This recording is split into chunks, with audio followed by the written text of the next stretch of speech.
नमस्कार। शिक्षा विकास समन्वय इकाइले 2026 र 2082 को एसई परीक्षा सञ्चालनको लागि हालसम्म सम्पूर्ण पूर्व तयारीहरू पुरा गरिसकेको छ। यही मिति 2082 साल चैत्र 19 गते बिहिबार बिहान 8 बजेदेखि ऐजन 29 गतेसम्म सञ्चालन हुने 2082 सालको माध्यमिक शिक्षा परीक्षा कक्षा 10 लाई मर्यादित, व्यवस्थित, अनुशासित र शान्तिपूर्ण रूपमा सम्पन्न गर्नका लागि यस जिल्लाका 23 वटा परीक्षा केन्द्रहरूमा 23 जना केन्द्राध्यक्ष, 45 जना सहायक केन्द्राध्यक्ष, 288 जना निरीक्षकहरू, 57 जना परीक्षा सहायकहरू र 115 जना कार्यालय सहयोगी तथा 345 जना सुरक्षाकर्मीहरू प्रत्यक्ष रूपमा परीक्षा केन्द्रमा खटिँदै हुनुहुन्छ।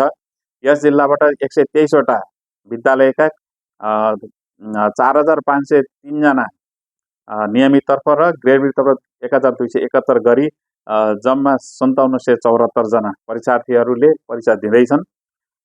परीक्षालाई मर्यादित रूपमा सञ्चालन गर्न परीक्षा समन्वय समितिको 2082-12-10 को निर्णय अनुसार परीक्षा समितिका पदाधिकारीहरू, जिल्ला समन्वय समिति एवं जिल्ला शिक्षा समिति नवलपरासीका अध्यक्ष, शिक्षा विकास समन्वय इकाइका कर्मचारी, सम्बन्धित पालिकाका प्रमुख, उपप्रमुख, प्रमुख प्रशासकीय अधिकृत र शिक्षा शाखा प्रमुखहरूबाट अनुगमन तथा निरीक्षण गर्ने व्यवस्था मिलाइएको छ।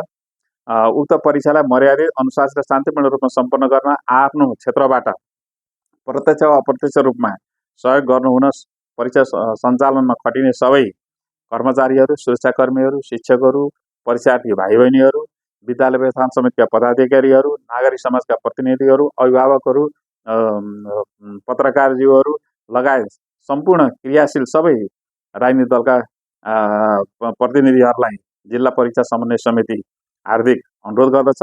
सबै परीक्षा केन्द्रहरूको वातावरण अत्यन्त सुरक्षित र व्यवस्थित बनाइएकाले उच्च मनोबलका साथ परीक्षाको मर्यादाभित्र रही परीक्षामा सहभागी हुन सबै परीक्षार्थी भाइ बहिनीहरूलाई हार्दिक अनुरोध गरिन्छ।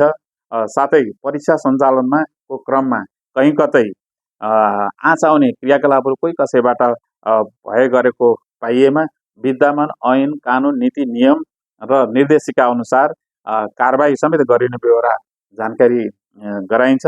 साथै उक्त परीक्षामा विद्यार्थी भाइ बहिनीहरूले उच्च मनोबलका साथ निर्धक्क भएर आफ्नो तयारीलाई आफ्नो उत्तर पुस्तिकामा सहज र सरल ढङ्गबाट प्रस्तुत गर्दै उच्च जिपिए ल्याउन सफलता मिलोस् भन्ने हार्दिक शुभकामना समेत व्यक्त गर्दछु।